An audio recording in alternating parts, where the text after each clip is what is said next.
महाभारत के युद्ध में यह तो सभी को पता है कि भगवान कृष्ण अर्जुन के सारथी बने थे।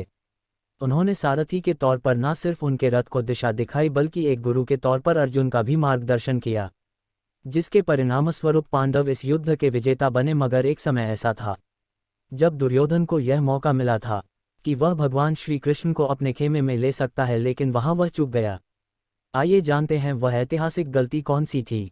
बचपन से ही आप और हम भारतीय पौराणिक धर्मग्रंथ महाभारत को लेकर तमाम कहानियां सुनते आए हैं। इन कहानियों में एक बात कॉमन है कि महाभारत का युद्ध भारतीय इतिहास के सबसे बड़े युद्धों में से एक था। कहा जाता है कि यह युद्ध सिर्फ 18 दिन चला था, मगर इस युद्ध की विशालता का अंदाजा इसी बात से लगाया जा सकता है कि युद्ध के बाद भारतीय पुरुषों की करीब 80% आबादी समाप्त हो गई थी। यह युद्ध सिर्फ एक परिवार के बीच लड़ा गया था, जिसमें एक तरफ 5 पांडव व दूसरी तरफ 100 कौरव थे। इस युद्ध में कौरवों की तरफ से उस समय के महान योद्धाओं में से एक पितामह भीष्म, गुरु द्रोणाचार्य, गुरु कृपाचार्य व कर्ण शामिल थे और पांडवों के साथ भगवान श्री कृष्ण शामिल थे। इस युद्ध में भगवान श्री कृष्ण ने कोई शस्त्र नहीं उठाया, मगर फिर भी उनकी भूमिका के बिना पांडवों की जीत नहीं हो सकती थी। श्री कृष्ण अगर युद्ध के पहले अर्जुन को गीता का पाठ न पढ़ाते तो इसके परिणाम बदल सकते थे। वहीं एक समय दुर्योधन को इस युद्ध के पहले एक ऐसा मौका मिला था जब वह श्री कृष्ण को अपने पक्ष में कर सकते थे, मगर वहां भी उसकी बुद्धि ने उसका साथ नहीं दिया, नहीं तो इतिहास बदल सकता था। भगवान श्री कृष्ण का मानना था कि इस युद्ध में पांडव सत्य की तरफ से लड़ रहे हैं, जिस कारण शुरुआत से ही उनका पांडवों की तरफ झुकाव था। इसलिए उन्होंने चीरहरण के दौरान द्रौपदी की लाज भी बचाई व वह समय समय पर पांडवों का मार्गदर्शन भी किया। उन्होंने अपनी तरफ से इस युद्ध को रोकने की पूरी कोशिश भी की थी, लेकिन जब यह क्लियर हो गया कि अब युद्ध सुनिश्चित है, तब एक दिन अर्जुन व दुर्योधन दोनों श्री कृष्ण से मदद मांगने के लिए द्वारका गए थे। दुर्योधन द्वारका अर्जुन से पहले पहुंच गए थे, मगर उस समय श्री कृष्ण सो रहे थे, जिस कारण दुर्योधन उनके सिर के पास खड़े हो गए और बाद में आए अर्जुन श्री कृष्ण के चरणों के पास बैठ गए।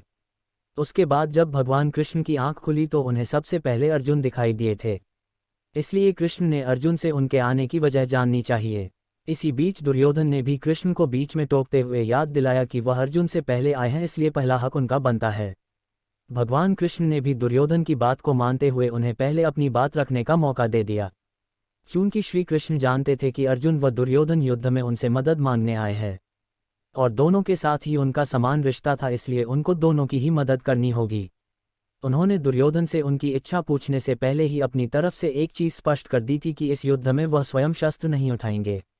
उन्होंने दुर्योधन का मौका दिया कि आप चाहे तो एक तरफ मेरी नारायणी सेना को चुन सकते हैं और दूसरी तरफ मुझे निहत्था चुन सकते हैं। भगवान जानते थे कि दुर्योधन उनकी सेना को ही चुनेंगे, क्योंकि उस समय नारायणी सेना बहुत बलशाली मानी जाती थी।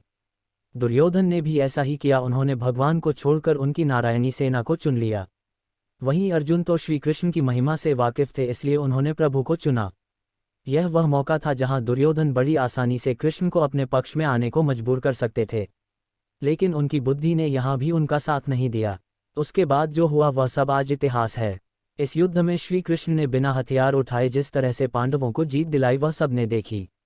अगर श्री कृष्ण न होते तो पांडवों को कौरवों की इतनी बड़ी सेना व पितामह भीष्म, गुरु द्रोणाचार्य, कृपाचार्य व कर्ण के जैसे बड़े बड़े योद्धाओं को हराना आसान नहीं होता। भगवान ने समय समय पर सभी पांडवों का मार्गदर्शन किया। उनके ही कारण द्रोणाचार्य व कर्ण को अर्जुन पराजित कर पाए, नहीं तो अकेले अर्जुन के लिए यह संभव न होता। अगर वह दुर्योधन को युद्ध से पहले गांधारी के सामने पूर्ण नग्न होकर जाने से न रोकते तो शायद भीम कभी भी दुर्योधन को न हरा पाते। उन्होंने समय समय पर पांडवों पर आने वाली हर विपदा को हर लिया, नहीं तो पांडव कभी महाभारत का युद्ध नहीं जीत पाते।